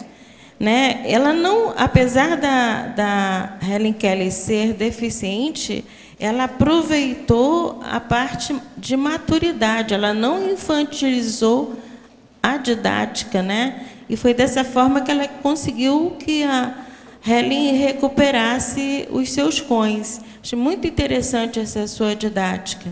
E eu fiquei pensando, se ambas estivessem aqui, tanto a Annie Sullivan como a Helen Keller, dariam os parabéns a você, e eu dou no lugar dela. Porque realmente o seu verbete está muito bom mesmo. Tá? Obrigada. E é curioso que a Annie Sullivan, eu costumo dizer que ela estava mais de 100 anos à frente como professora. Porque, por exemplo, eu trabalho na área da deficiência e nós vemos que há muitos educadores de crianças deficientes que não incentivam a independência. Então, acham que só porque a criança tem um problema nas pernas, que então precisam de lhe dar comida à boca. Ela tem mãos, ela pode comer sozinha. Ou só porque é cega, que ela não pode tomar banho sozinha. Então, nós conseguiríamos tomar banho no escuro. Então, pode-se e deve-se, desde cedo, incentivar a criança com deficiência a ter a higiene básica, a saber se alimentar, a tratar bem os outros. Também isso é outro problema ainda na área da deficiência. Só porque a criança é deficiente, então ela pode maltratar e ser agressiva, porque coitadinha, ela é deficiente, ela bate e ninguém diz nada porque coitadinha é deficiente. Não pode. Então ela tem que perceber que ela não tem o direito de maltratar o outro, não interessa se tem deficiência ou se não tem. E eles aprendem. Okay? A criança aprende. Claro que se tiver deficiência mental o desafio é maior, mas se é deficiência visual, auditiva ou física, ela rapidamente percebe, tal como uma criança que não tem deficiência, que realmente ela não pode maltratar o outro. E isso nós víamos, a Anne Sullivan, ela não permitia a Helen Keller maltratar, porque como não estava disciplinada pelos pais, não é? Que os pais na época já eram à frente, porque na época o que era normal era colocar a pessoa com deficiência num asilo e mandá-la matar ou abandoná-la, e os pais já estavam à frente para a época, ou não abandoná-la. Mas mesmo assim a professora estava 100 anos à frente, ou incentivar a independência. Eu gostaria ainda de acrescentar, no caso, você falou que você é professora do curso de formação de professores, né? Formação de educadores, pessoas que trabalham com crianças. Então, eu dei aula nesse curso de formação de professores e ensinava filosofia. E se você entrar em contato pela internet com esse autor, e você vai encontrar todos os subsídios para você ensinar o professor como dar uma aula de filosofia desde o pré-escolar aproveitando os porquês da criança, porque a criança começa no pré-escolar a fase de interrogação. A filosofia começa a partir daí, né? E o livro também, O Mundo de Sofia, também é muito interessante para o primeiro grau, abordar a parte de filosofia. Tá bom? Lourdes, Lourdes aqui, no B, aqui na frente. Ok, oi. Magali. Lourdes, eu queria saber, na página 5, em tabelologia, no item 29, educar para a generosidade. Eu queria saber o que tem já dentro disso na educação. Aqui é bem curioso que já um grande pediatra reconhecido, que é o Brereton, ele fala, eu falei isso também no verbete anterior, ele fala que os 3 pilares para um adulto ter uma forte personalidade é desde cedo, na infância, incentivar a desenvolver a autoestima, a generosidade e a sede do conhecimento. Então é bem curioso, porque é bem na nossa linha também, não é? A pessoa saber os seus trafores, gostar de ajudar o outro, ser assistencial e ter a neofilia, quer sempre aprender mais. Então aqui, na generosidade, é incentivar desde cedo a criança a partilhar, desde o mais cedo possível. Nós sabemos que, por natureza, no desenvolvimento da criança, antes dos 3 anos, ela é egocêntrica. Não é? Ela acha que se o mundo existe é porque ela existe. Aquilo é um desafio, não é? Então, isto aqui é meu, se existe é porque é meu. Então, mas incentivar desde cedo a partilhar o livro, a partilhar a carteira, a partilhar a alimentação, a partilhar a roupa. Então, à medida que a criança vai crescendo, ela incentivar o partilhar. E é importante o elogio, que eu tenho isso no antagonismo, é importante elogiar a criança, de explicar a ela, olha, que a mãe ou que a educadora ou a professora está muito contente de ela ter partilhado a cadeira ou a alimentação ou o almoço com o colega. E a criança, é muito importante para ela, as crianças por natureza elas são carentes de atenção, não é? Elas querem sempre atenção, atenção, atenção, e aqui podemos dizer até energia, não é? Então se ela perceber então que esses comportamentos são importantes para os adultos, ela vai ter tendência a fazê-los mais vezes. E aí ela vai aprender o gosto e o prazer de ser assistencial desde o mais cedo possível. E se nós pensarmos então num adulto que gosta dele próprio, gosta de ajudar os outros e quer sempre aprender mais, realmente não há como ver aí uma forte personalidade. Por outro lado, se incentivarmos a criança, vamos aqui ao contraponto, na mesquinhez, a ser mesquinha, não vai dividir nada, não vai, até os cêntimos ela vai controlar, não vai emprestar o lápis ao colega. Então, isto em adulto, quando ela quiser desenvolver a assistencialidade, vai ser um desafio, porque ela foi desde cedo incentivada a guardar, e ela nem se apercebe que em adulto, porque que tem tanta essa dificuldade de ajudar o outro. A gente vê que tem essa questão da força do exemplo, né? Mas, assim, dentro da escola, dentro do programa escolar, existe isso no ensino de criança? Já existe algum pensador está colocando? Porque muitas vezes essas crianças vêm da família, né? E a força do exemplo é contrária, muitas vezes a generosidade, né? Não sei como é que você trabalha isso na escola. Aí depende mais do professor, é mais o professor que vai incentivar essa partilha ou não do que propriamente haver assim. Há programas também que incentivam a questão da amizade, e aí na amizade entra o partilhar. Não é? E isso é importante, mas não assim propriamente focado na assistência ou na generosidade. Há também, por exemplo, algumas escolas, por exemplo, conheço uma escola lá em Portugal que é a Belourinha, que eles têm um programa, que aquilo é uma escola que é numa zona muito rica, e quem fundou a escola percebeu que estava a haver um problema ali, que eram os pais com muito dinheiro, colocavam as crianças lá às 7 da manhã, iam buscar às 8 da noite, e achavam que a escola é que devia fazer tudo. E então ela fez um projeto em que ela incentiva desde cedo eles a criarem o seu próprio dinheiro, porque eles são de famílias ricas, podiam achar que não precisavam de criar dinheiro porque vêm de famílias ricas, mas a doarem tudo. Então, por exemplo, eles no primeiro ciclo, eles vão fazer algo que eles vão vender, e tudo o que eles venderem, eles vão doar para instituições de caridade. É bem curioso. E o último desafio do quarto ano da quarta série é de escreverem um livro. Então, cada um deles vai fazer o seu livro do que eles quiserem. Aí eles não dão liberdade, mas não é um livro da turma, é cada um vai ter um livro, estamos a falar de 9 anos de idade, imagina, não é? Eu fiz o meu livro com 9 anos de idade. Depois vão ter que vender o livro, mas todo o dinheiro do livro é doado para uma instituição à escolha da criança. Então isto é muito interessante, incentivar logo desde cedo aqui a questão do doar, quando ainda por cima estamos a falar que vêm de famílias com dinheiro. Você falou também da questão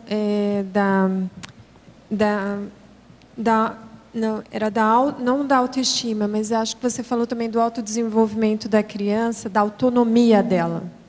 Você vê alguns programas também dentro da educação em Portugal que desenvolva a autonomia das crianças? Há programas, por exemplo, há um interessante que é o Widescope, não é de Portugal, é americano, que é bem interessante, que eles têm o programa que é planear, fazer, rever.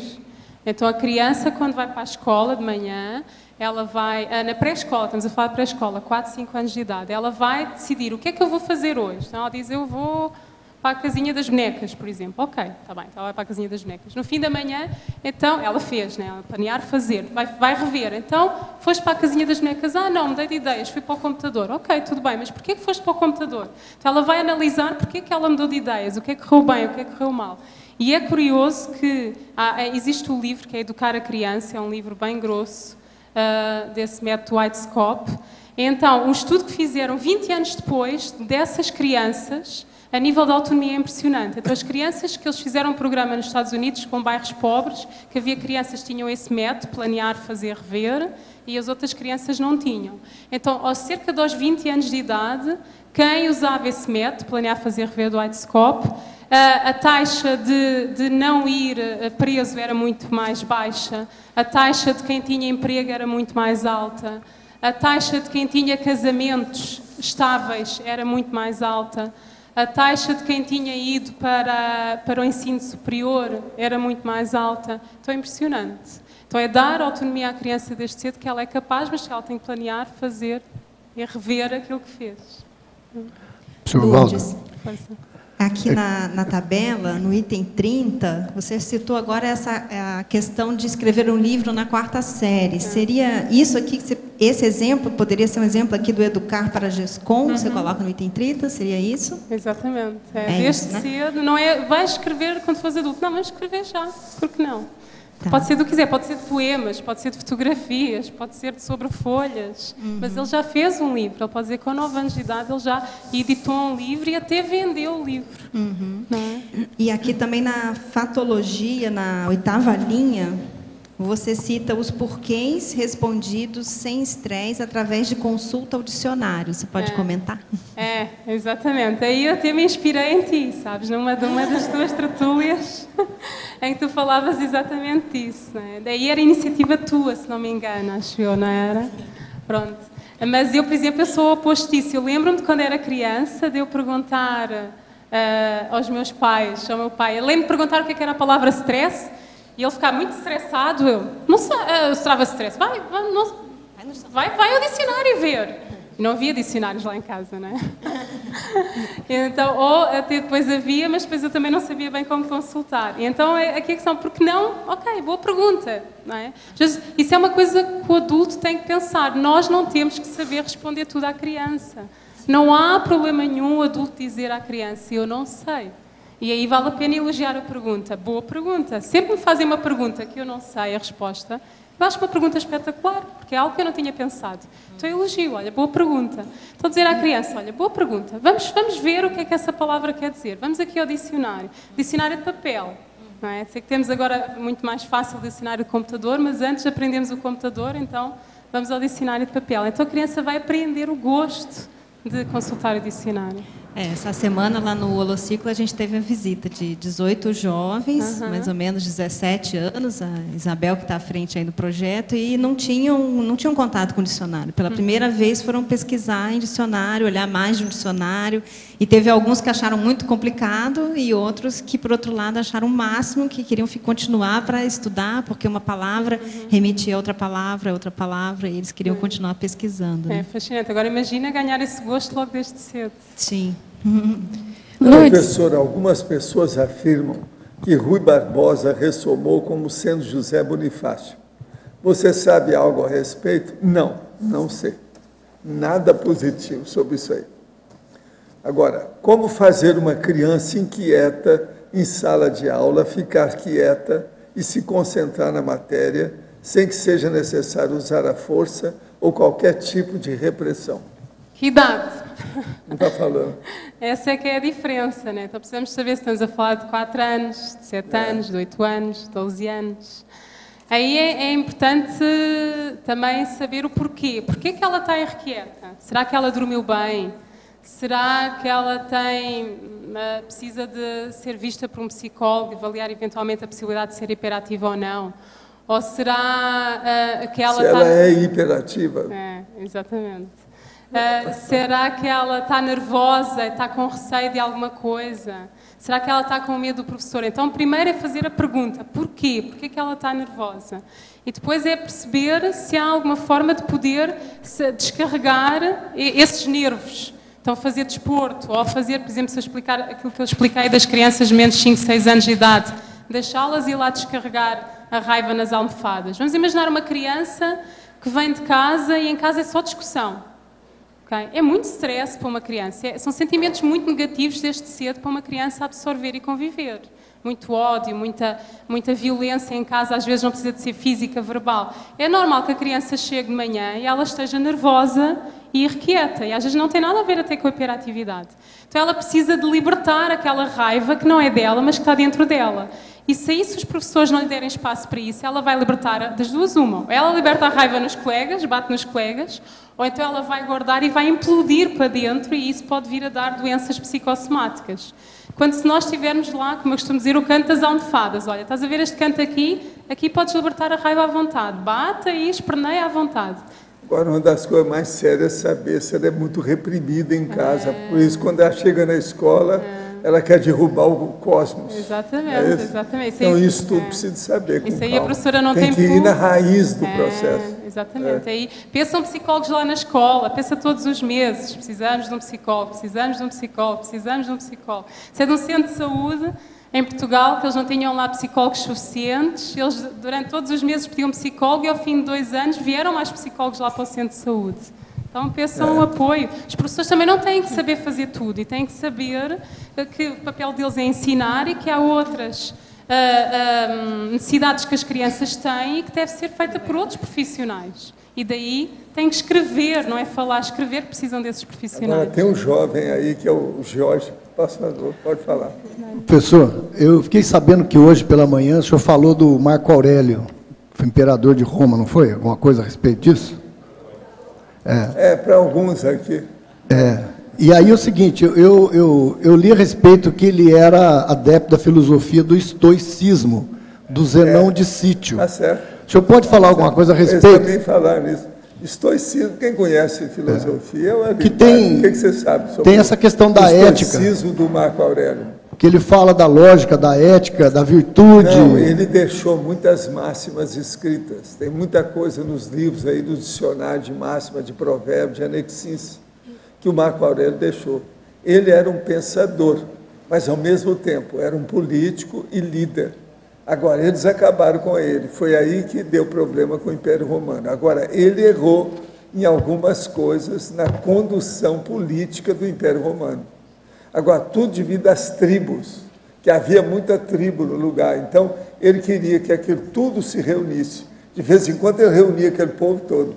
Isso aí, com o tempo, criou problema para ele.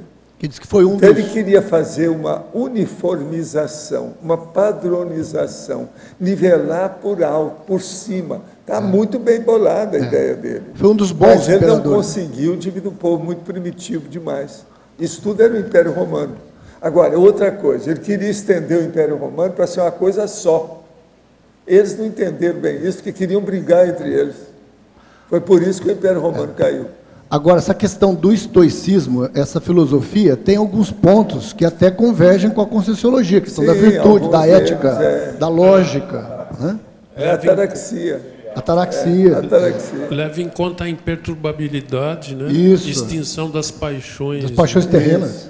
E aplicada ao sábio, mas eu estou isso. O que faltou com eles foi a cosmoética e a descrenciologia. Não, digo na questão que já faz algum tempo, né? Naquela ocasião a situação era brava. Não, Império Romano é difícil. Eu estou dizendo a questão do Zenão de Sítio. O senhor nunca, pelo menos eu não me lembro de o senhor ter comentado dele. O senhor tem uma opinião formada dele também, não? Do filósofo? Foi um precursor.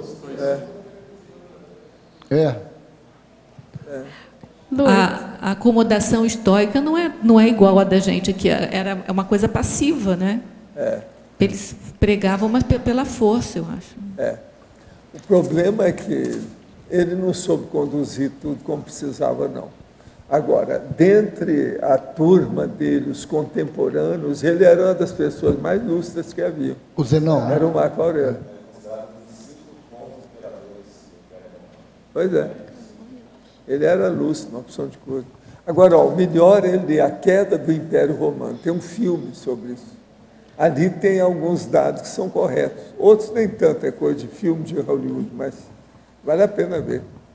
A Queda do Império Romano.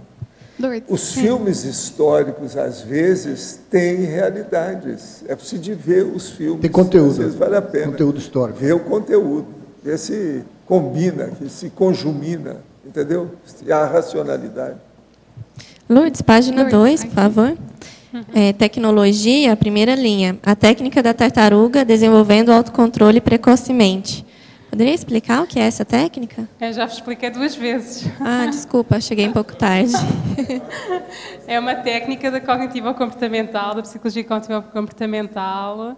Já tem alguns anos, vale a pena ver na internet. E é uma técnica que ajuda a criança ali entre os 2, 3, 4 anos. Normalmente aos 5 anos ela já não gosta, já acha que é muito infantil. Mas que a ideia é a criança, ao imitar a tartaruga, ela vai aprender a relaxar e a controlar algumas raivas que possam ter que ela não consiga controlar. Tá bem? De uma forma resumida. Lourdes, aproveitando que aqui no B, aproveitando que a gente está hoje lá no curso do poliglotismo parapsíquico, na página 1, na fatologia, na 5ª e 6ª linha, você coloca a aquisição da segunda língua a partir da gestação, e aí eu estou entendendo a questão do bilinguismo, certo? E aí eu queria que você falasse sobre a aprendizagem de 3 línguas na primeira infância, a aprendizagem de 6 línguas na segunda infância. Tem algum caso, algum nome que eu possa pesquisar? Agora, aqui é que eu entendo lá em Portugal quando dizem a pessoa é retardatária, né? Não estou a brincar. É que eu já expliquei no início. Você hoje está a ver na CIP o curso de poliglotismo. Então, o que eu gostava mesmo era um dia perceberem, todas as escolas do mundo perceberem esta capacidade que as crianças têm de absorver o máximo de línguas e simplesmente todas as escolas, logo aos 2 anos de idade, ensinarem inglês, mandarim e a língua materna do país. Isso era o máximo, não é? Então, mas o que eu, só dizendo aqui, não sabe o limite que as crianças têm para aprenderem línguas antes dos 7 anos de idade. Há crianças que estiveram imersas em várias línguas, o caso da Suíça, e que aprenderam essas diversas línguas. Mas tem algum nome, alguma pessoa que aprendeu 6 idiomas na segunda infância? Não, existem várias na Suíça. Na Suíça eles têm 3 línguas oficiais. Depende do sítio, da Suíça tem 3 línguas oficiais. Podem ter, por exemplo, imagina o inglês, o francês e o italiano. E depois, às vezes, ainda tem, ou o alemão. Depois, ainda, às vezes, tem, por exemplo, muitos imigrantes portugueses, muitos imigrantes espanhóis. E é muito comum... Então, eles têm o pai português e a mãe espanhola, imagina. Ô, Lourdes, então, você já viu algum... tem um pesquisador, uma vez o Valdo até trouxe um artigo na Tertúlia, uma matéria, não sei se você lembra, Valdo, que falava fazia um contraponto a isso, que no início, nos primeiros anos, o ideal não era trabalhar com mais de um idioma para a questão da formação cognitiva da criança. Chegou a ver alguma coisa nesse sentido? Pois há sempre os contras. A pessoa fica dispersiva mais tarde. Fica aqui? Dispersiva. Mas ela não fixa bem as coisas. Que o ideal era fixar com uma... Agora, eu acho que, em parte, aí não pode ser esquecida a internet. A internet está fazendo a pessoa pensar diferente. Está mexendo na cabeça do povo. Então, por exemplo, nós, no normal, nós temos um megafoco no modo de pensar e ficamos ali. E a gente decide sempre univocamente, quer dizer, de uma maneira única, especial. Agora, com a internet, devido ter uma opção de coisa, a pessoa chega e dispersa, porque tem uma opção de coisa que ela pensa simultaneamente. E eles não têm capacidade para isso. Já tem até um livro sobre isso. O cara escreveu expondo tudo, com detalhes, etc. Se vocês quiserem, eu trago até o livro aí para vocês verem. Esse livro tem aí também, vale a pena. Que ele está falando, o que é que a internet está fazendo de ruim na cabeça da gente? Negócio muito interessante. Eu já falo isso há anos, que agora já começaram a aparecer os autores estudando. Agora, até que ponto, por exemplo, que isso vai ser daqui para frente, vai ser difícil de mudar? Como é que vai ficar? Como é que ficam essas outras gerações? Então, o que eu penso é o seguinte, é a perda da racionalidade do megafoco.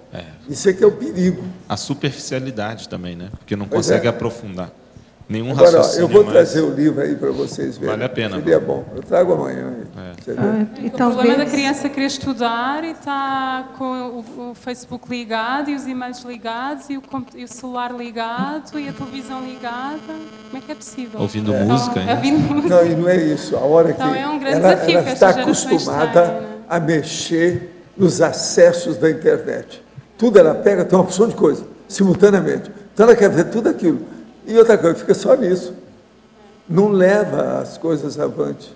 Não tem uma coordenação linear. Agora, veja, eu quero observar de agora para frente se há uma perda da linearidade pensênica nisso. O que é que a linearidade em tese tem, né, Valdo? Deve ter, a base deve ser essa. Agora, isso é sério, porque é a questão até da INVEX, né? Para o pessoal começar a ver o que poderia já fazer a prevenção disso. O autor coloca muito dado sobre o assunto. Ele vai longe, estudou o negócio, tem profundidade. Outra coisa Agora, eu tenho falado disso há muitos anos. Eu estava esperando esse livro. Eu catei o livro lá na epígrafe que apareceu. Eu vou mostrar para vocês. É interessante.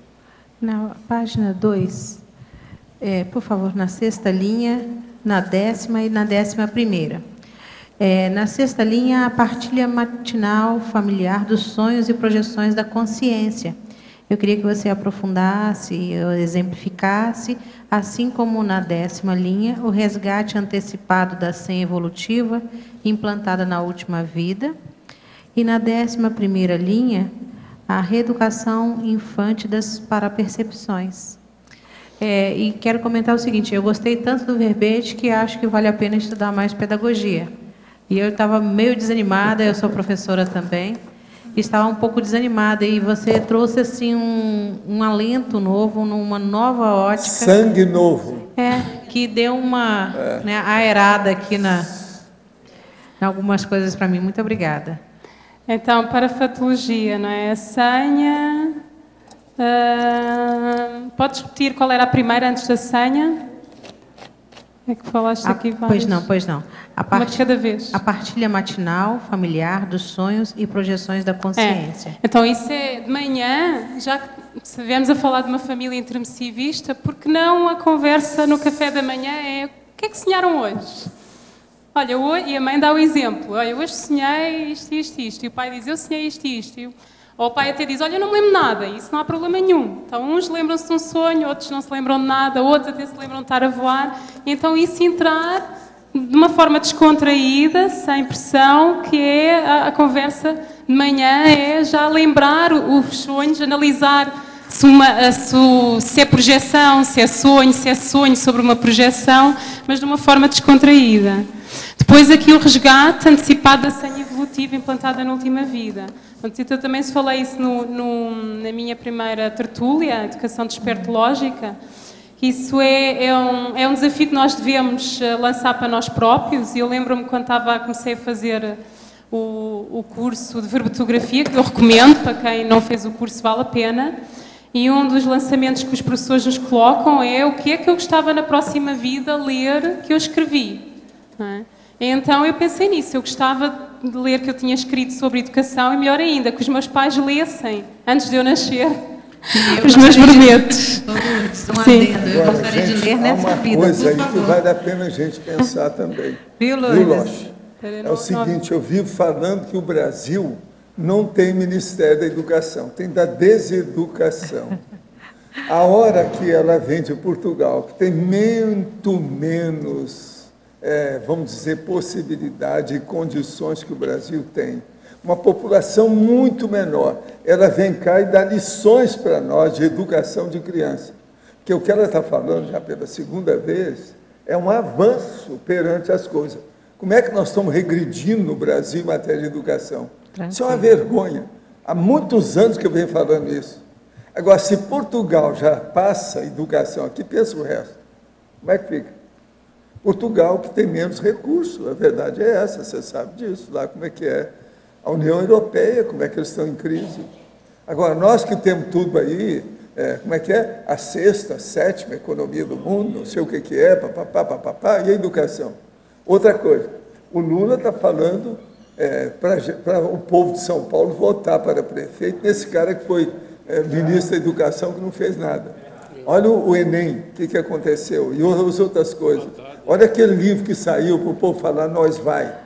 Como é que fica? Preconceito linguístico. Agora não, como é que é? Mas existe... Agora, e o ensino médio piorou, porque você está falando do Enem, né? Quer dizer, piorou, ficou na mesma, né, nos últimos dados agora, quer dizer, não houve evolução. Eles aí querem que todo mundo passe nas escolas. E o pior agora é que está para votar agora, para Dilma chancelar, a questão das cotas nas universidades públicas de 50%. 50% vai ser cota racial, que é um absurdo. Um absurdo. Pois é, o racismo. 50%. E quanto ao PIB, quer dizer, esse é só um indicador, porque com relação à desigualdade da distribuição da renda no país, ela é uma coisa absurda, vergonhosa. Então, também não condiz, assim, né?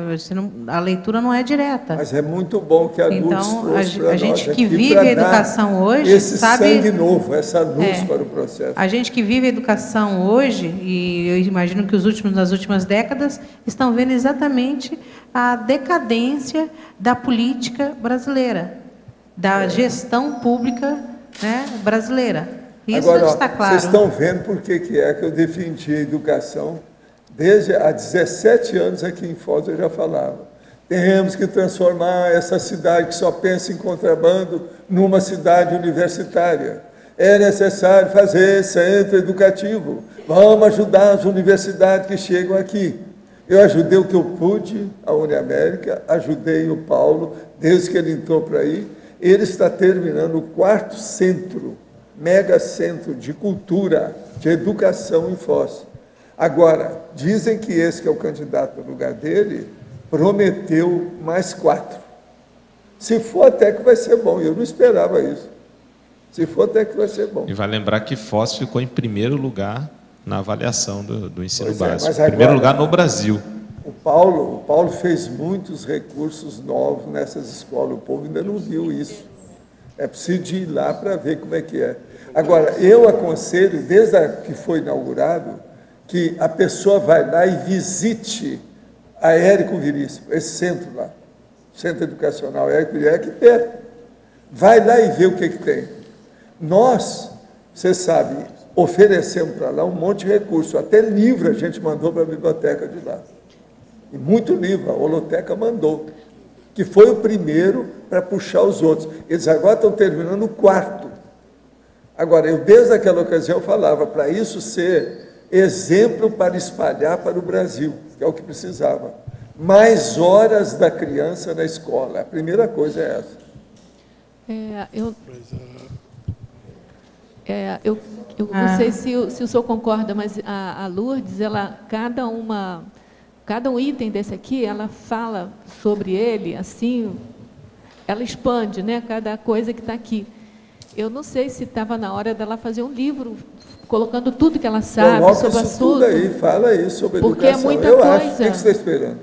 Esses 2 verbetes aqui é uma gota do que ela sabe a respeito do assunto. Não, e o nome dela é Lourdes Sacode. Sacode.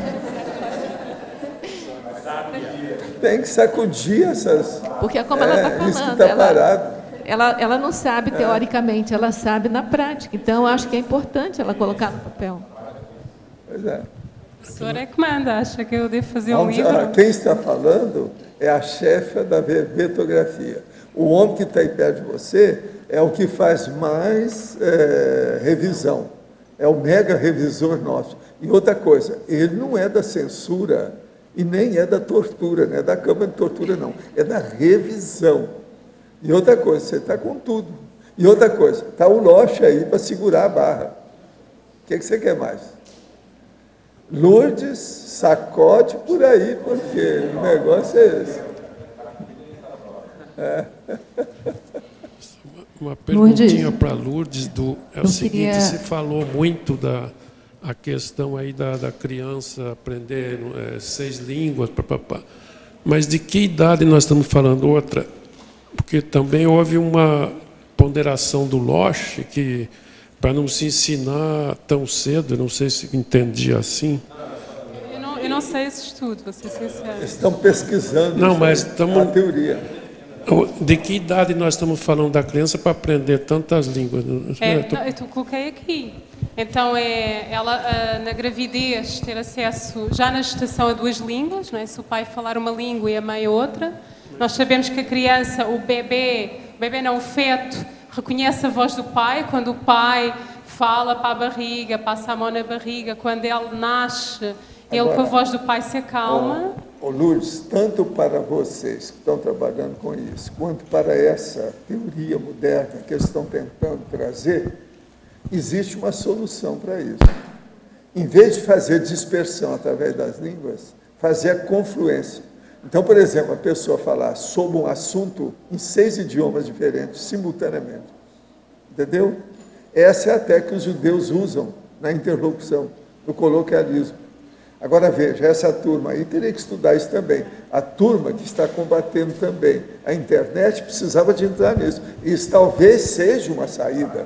Em vez de fazer a dispersão, fazer a conversão. No caso, a convergência, fazer a confluência. Então, juntar tudo, sem perder o megafoco. Agora, a palavra que eu acho que devia ser usada mais é megafoco. Eu acho que aí vale a pena, o melhor laboratório é a Suíça, não é? Porque eles é que têm essas tais 3, 4 línguas oficiais, e têm muitos imigrantes, e aí dá para perceber como é que está isso, a dispersão ou não, se bate certo ou não. Sei que o método que eles usam lá é, por exemplo, ensinam, imaginem, matemática em inglês, história em português não, imaginem, matemática em inglês, história em italiano, então cada língua ensina, cada matéria ensinam numa língua diferente, dessas 3 que eles têm oficiais. A dúvida minha é em que idade, porque a criança pode aprender 1, 2, até novinha, mas depois... Estamos a falar até aos 7, 8 anos. Até 7 anos, ela pode aprender 6. Não se sabe o limite. É essa a questão. Não sei lá.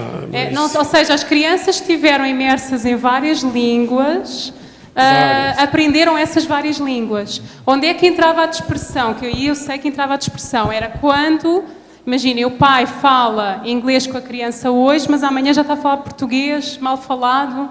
Imaginem um pai que está cá, fica em inglês e está a tentar aprender o português. Então ele hoje fala inglês com o filho, mas amanhã tenta falar português mal falado. Isso sim dispersa a criança. Sem dúvida. Outra coisa, séria, é saber a escolha das línguas. Que existem idiomas regionais, tem vários nomes para isso, são dialetos. Então, a dialetologia não é ideal. Então, a pessoa tem que escolher aquele idioma que, dentro da vida dela, fazendo uma prospecção e vendo o futuro imediato, prático dela, quais são as línguas, os idiomas que vão ajudá-la mais. Nós não temos o outro aí, o outro. Hoje está a ver na ACIP o curso Poliglotismo Assistencial. Como é que é? Otto. Peço desculpa. Otto. Ele não está cá, né? O Otto está aí. Mas ele... É outro. A questão da linguagem, o Otto... Mas é interessante, isto, no dia está a ver o curso na ACIP e está-se a levantar esta questão. Estamos a perder a pronúncia. Agora, veio uma menina da Finlândia aqui que ela fala 7 línguas e disse que na Finlândia é normal falar até 10. Então cá está, né? Mas agora precisa saber... Pergunta para eles se são dispersivos ou não sei. Mas lá eles vão morar em outros países, vão morando, vão... Outra coisa curiosa das línguas é um estudo recente que se fez a nível das neurociências relativo ao Alzheimer, que na América foi-se ver as pessoas de idade que não tinham Alzheimer, na 4ª idade. E viu-se que havia uma grande correlação com a aprendizagem de uma segunda língua antes dos 5 anos de idade, ou a aprendizagem de um instrumento musical também antes dos 5 anos de idade. Um instrumento musical em que tivesse que usar as 2 mãos. Ou seja, por exemplo, o piano, porque a criança, ao usar o piano, ela está de igual forma a usar os 2 hemisférios do cérebro. E aí vem a hipótese, até que ponto é que isso não vai dar uma proteção ao cérebro para demências mais tarde. Então, Lourdes. Interessante. Aqui. Sim. No B. Então, eu queria trazer, pensando na questão multicultural, tenho uma experiência com a minha filha, quando nós morávamos na Espanha. Ela tinha 6 anos, ela foi educada numa escola francesa, falávamos em casa, eu falava português, meu ex-marido, que era o Alex, falava espanhol e catalão, e entre nós 2 nós falávamos inglês. Então, ela já com 6 anos, ela diferenciava e falava perfeitamente todos os idiomas, ao mesmo tempo sabia já compreender bem, né? O inglês, o catalão, o espanhol, o francês na escola, né? E o português. 5 línguas, então. Isso. Então, e hoje ela tem muita facilidade, ela lembra da maioria das coisas, apesar de ficar muito focada no português, e a experiência que a gente teve com ela foi muito produtiva. Pensando nisso, eu vejo que as crianças, cada vez mais, elas são educadas nessa proposta, porque o multiculturalismo é uma realidade. Os filhos que são, às vezes, o pai é brasileiro, a mãe é inglesa, já sai de cara com 3 idiomas em casa, falando os 3 idiomas, identificando cada um até por um idioma, né? Então, isso acho que expande, eu não consigo ver. Não sei se ela começou com 6, né? Não sei se nós tivéssemos começado antes. É a segunda infância, sim. Aham. Ô, Lourdes, eu também tenho uma experiência da minha neta que ela é italiana. Assim, uma experiência só não comanda nada, né? Claro, não. Ela não ficou dispersa. Se eles analisaram outras variáveis como a internet ou não, tem que ver se eles analisaram essas variáveis atuais, né? Se fazer, eu só trouxe, até porque foi um artigo discutido aqui. E aí a gente tem uma série de fatores. Isolar as variáveis, como ela está falando. Tem a questão da internet. Pode ser que a internet seja o fator que influencie. Então, para você ter uma pesquisa. Esse é um ponto. Outro, esses estudos, até as experiências estão trazendo, tem que ter tempo para ver os efeitos ao longo prazo, né? Médio e longo prazo. Porque às vezes você não consegue identificar as consequências naquele momento. E o estudo, que, se eu não me engano, que o Val trouxe, era na primeira infância, quer dizer, era a criança no início. Eu ainda quero falar outra coisa séria que eu falei naquele dia.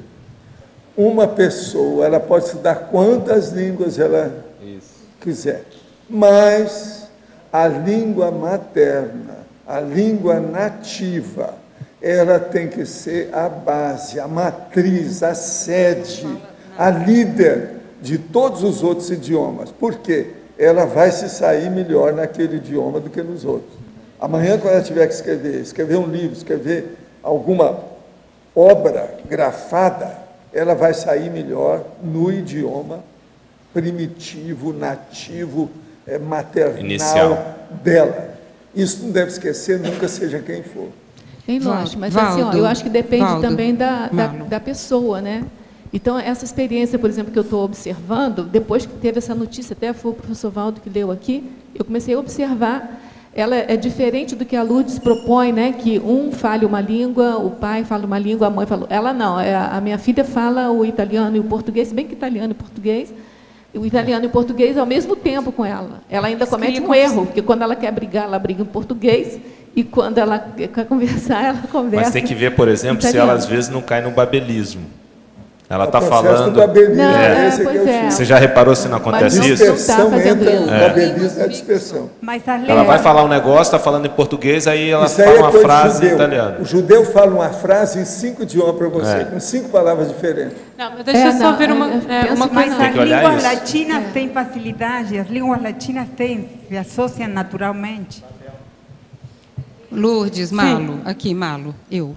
Sim, essa questão de linguagem. Eu vejo assim, quando a criança é exposta naturalmente a estímulos linguísticos de outras naturezas, ela pega tudo com muita facilidade, tudo é levado com muito bem. Não cria babelismo, ela não altera nada. O que importa muito é o que o Valdo comentou a respeito dela ter uma língua na qual ela tem uma base profunda. Eu conheço adultos, até bem próximos, gente amiga nossa, que não domina nenhum idioma e fala 8. mas é incapaz de escrever uma frase completa ou um texto com uma pontuação ou uma lógica, porque não tem a menor condição, que não domina nenhuma coisa, não domina o português, o inglês não domina também, o francês troca todas as palavras, e a nacionalidade da pessoa é francesa.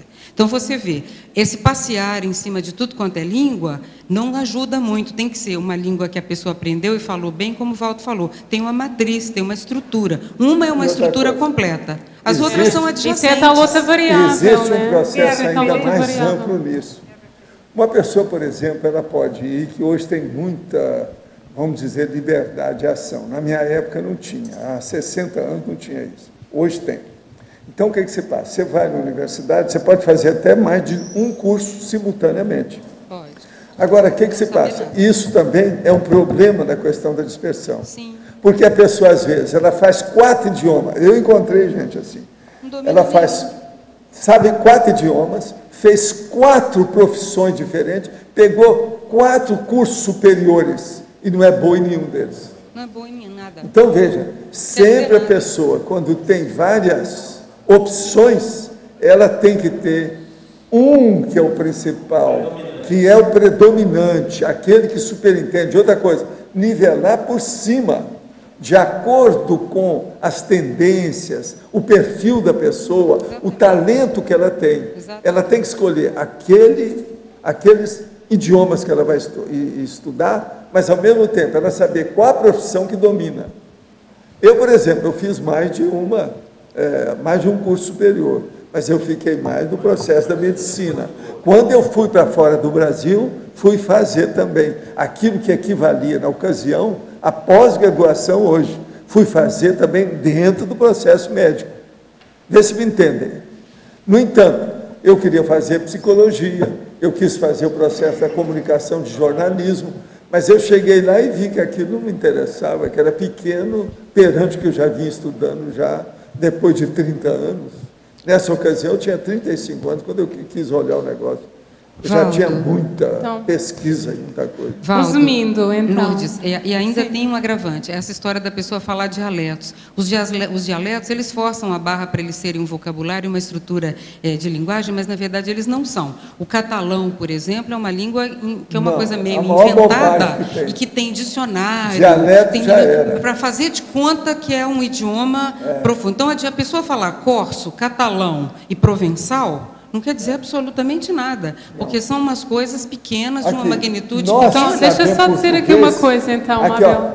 A pessoa que sabe um pouquinho de português, alguma coisa de espanhol, você domina o provençal, o corso, você fala. Num dia a gente já sabe, porque é tudo meio beabá, um negócio assim meio... Bobaginha. Estou só fazendo aqui um resumo, então. Isso não tem valor. Só para organizar os pais, porque às vezes eu entendo toda esta visão de conjunto, mas às vezes o que é que acontece? Há uma criança em que, então, imagina, ela está aqui no Brasil, a mãe é portuguesa e o pai é inglês. Então ele ouve esta discussão e o que é que ele faz? Eu não vou falar inglês com ela, então. Então fala o português mal falado e a criança cresce e percebe-se que podia ter aprendido inglês desde cedo, porque houve alguém que aconselhou o pai a dizer: é melhor não falares inglês porque ela está no Brasil, então é melhor vai falando português. E depois muitas vezes eles arrependem-se.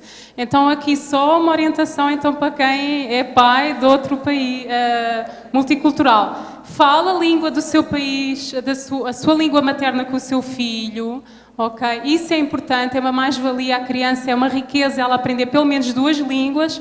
Se tem dúvidas sobre 3 ou 4 ou 5, tudo bem, não avança. Mas pelo menos se há essa riqueza familiar de acesso a várias línguas, fala. Qual é a regra que é importante? Então, o pai, quando fala com a criança, só fala inglês. Não fala inglês hoje, português amanhã, inglês depois da manhã. E sim, há estudos que mostram a tal dispersão. A criança fica desorganizada, porque percebe que isto hoje é uma coisa com o pai e amanhã é outro nome. Então é só uma língua. E a criança, Lourdes, a criança chega às vezes da escola, quando ela está em outro país, por exemplo, eu passei por essa experiência mais de uma vez, e ela chega muito excitada da escola, ela chega com a língua do país. E ela continua falando com você, daquilo que você corta, você fala, não. Pas de français à la maison. A gente vai falar só português. Aqui a gente só fala português. Para ela escutar um português bem falado, ela não perder vocabulário, ela não começar a falar as palavras inventadas, que é metade de uma língua, metade de outra, porque isso acontece agora, também.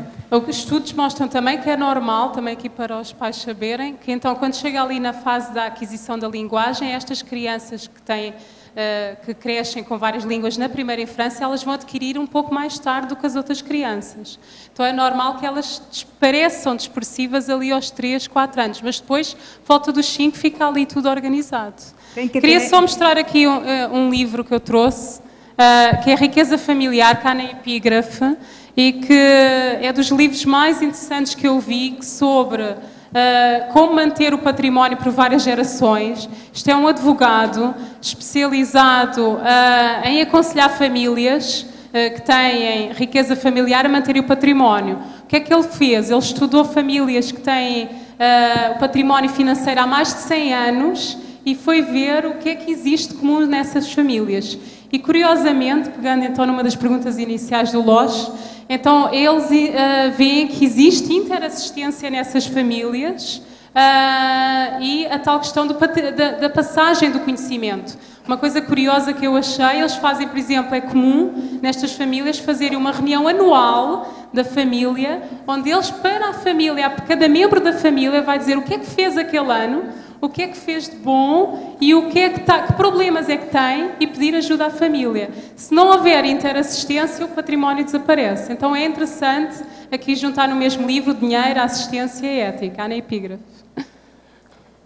Olha, nós gostamos muito dos seus verbetes, esperamos, mas sem a evolução, agradece muito o seu trabalho e nós também reclamamos o próximo livro seu. Livro? Não é verbete, livro. Né? Você está de acordo, Antônio? Você está de acordo? Ó, vocês estão de acordo também? Pois é, então, fim de papo. Tá certo? Obrigada. Os comerciais, por favor. Obrigado.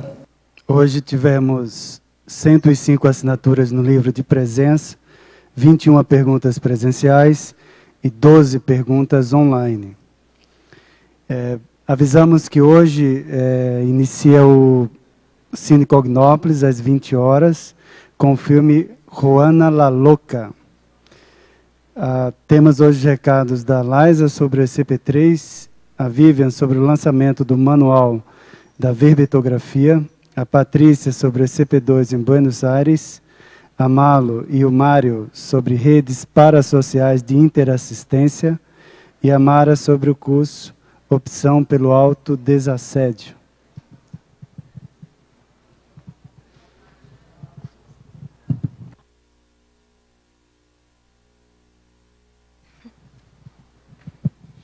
Boa tarde. A Sinvex tem um convite muito especial para fazer a todos os tertulianos e teletertulianos, que é convidá-los a participar do curso SCP-3 Pro Campus de Invexologia. O SCP-3 ele acontecerá nos dias 19, 20 e 21 de julho de 2013, aqui em Foz do Iguaçu, no Hotel Rafaim Palace. O professor Epicom do curso é o professor Hernandes Leite. E o SCP-3 ele é um curso de campo parecido com o SCP-2, a dinâmica do curso, porém ele é sem pré-requisito, aberto ao público. E é bem comum que as pessoas que participam do SCP-3, elas convidem também os seus familiares, amigos, pessoas que têm uma certa vinculação ou vontade de conhecer a conscienciologia, os trabalhos com as energias, e que, porventura, não tenham pré-requisito do SCP-1 para poder entrar no SCP-2, por exemplo. O SCP-3 também, ele se caracteriza por um curso que acontece muita reurbanização extrafísica, e, historicamente, é um curso que alavanca os campi na conscienciologia. Então, o CAEC, a OIC, a IAC e o IPC, por exemplo, tiveram suportes do SCP-3 em momentos diferentes para alavancar os seus campi. E agora, o campi que está sendo alavancado é o campus da Sinvexes. Então, a gente gostaria de convidar todos a participar desse momento conosco. O valor do investimento ele é R$1.000, mas como a gente está divulgando com bastante antecedência, a gente está conseguindo aplicar um desconto bem interessante que beneficia os participantes e também o projeto. Um desconto de 25%, ou seja, o valor do curso ele fica R$750. E para quem se inscrever até 31 de agosto de 2012, você pode parcelar esse valor sem juros em até 11 vezes. Para quem quiser saber mais informações, a Sinvex está com stand no Dia da Saúde, lá no campus da OIC, até as 5 da tarde. E quem também tiver interesse, pode mandar um e-mail para scp3@sinvexes.org. Obrigada. Bom, boa tarde a todos. A Editares tem a satisfação de convidar para o lançamento do livro da autora e organizadora Rosa Nader, Manual de Verbetografia da Enciclopédia da Conscienciologia. Este livro vai ser lançado no dia 1º de setembro, aqui no Tertuliário. A autora vai estar defendendo o verbete de inclusão verbetográfica. Esse livro está disponível à venda na Epígrafe, Shopcons, nas unidades do IPC e no Intercamp. Então, contamos com a presença de todos. Obrigada.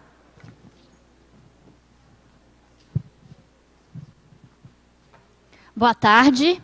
Weber e eu estamos aqui para convidá-los para o ECP2 de Buenos Aires. Participar do ECP2 de Buenos Aires é uma experiência muito rica em termos de cultura, em termos de interação com outro país, outro idioma. Também abre possibilidade para retrocognições e uma experiência de interassistência policármica. Nós estamos com um valor promocional para inscrição nesse curso de 60 dias até o dia 28 de agosto. O investimento é 2.660 pesos argentinos, que daria o valor em reais de R$ 1.190. Bom, o ECP2 ele vai ocorrer no mês de outubro, nos dias 26, 27 e 28. Vai ser realizado no Hotel Regente Palace, no centro de Buenos Aires. E quem tiver interesse pode obter mais informações nos Centros Educacionais de Autopesquisa do IPC, com o executivo do ECP2 de sua cidade, ou através do telefone 45, que é o DDD, 2102 1448. Obrigado. Já foi amplamente avisado aqui durante a semana sobre hoje o Dia da Ação em Saúde Consciencial que está acontecendo lá na OIC. Nós ainda temos aqui talvez umas 50 pessoas, mas os teletertulianos também é importante para eles. A Semana da Saúde começa a semana que vem e hoje o Dia da Ação em Saúde é um atendimento amplo, gratuito, de diversas especialidades que estão lá à disposição de vocês. Shiatsu, orientação financeira, jurídica, de todos os tipos. E hoje também marca o lançamento das redes parasociais de interassistência, que é um programa que está sendo albergado pela OIC, mas é um projeto suprainstitucional, e todas as pessoas interessadas em algum nível de voluntariado específico, pontual, em situações de crise, dos nossos colegas aqui da CCCI, ficam convidados. Nós estamos com diversas áreas já abertas, como assessoria, orientação jurídica, orientação médica, orientação psicoterapêutica, e a própria OIC já conta com algumas áreas também, algumas redes gratuitas. Vocês ficam convidados que agora, às 3 horas, nós vamos fazer a abertura e também uma informação geral sobre como as redes trabalham e como você pode participar, sendo voluntário de qualquer IC ou não sendo voluntário de nenhuma IC. Um familiar seu, alguém que tem uma especialidade e quer ajudar. Lembrando que esse projeto das redes já vem sendo desenvolvido já há 1 ano e meio, já há algum tempo, e ele está sendo destinado a oferecer serviços gratuitos aos voluntários da CCCI residentes em Foz do Iguaçu, né? Ele trabalha com polinômio acolhimento, orientação, encaminhamento e acompanhamento. Então, aguardamos vocês aí na OIC agora, às 15 horas, para o lançamento desse projeto. Muito obrigado. Você já fez a opção pelo autodesassédio? Não? Quer aprender como fazer? Então venha até a CIP e participe do curso que será ministrado pela professora Adriana Lopes, onde será abordado temas como o posicionamento de não auto-vitimizar-se, as autorresponsabilidades pelo equilíbrio pessoal, as posturas pessoais autodessadiadoras e a meta da autodesperticidade. O curso será dia 15 e 16 de setembro, na sede da CIP, no discernimento. Será no sábado, das 8h30 até as 18h, e no domingo, igual horário. O investimento é R$ 160.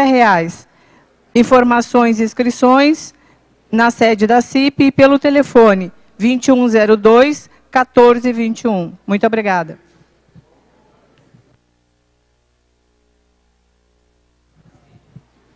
Para amanhã teremos o verbete Paz Eterna, a especialidade Pacifismologia, de autoria do professor Arlindo Alcadipani. Obrigado pela sua presença e até amanhã.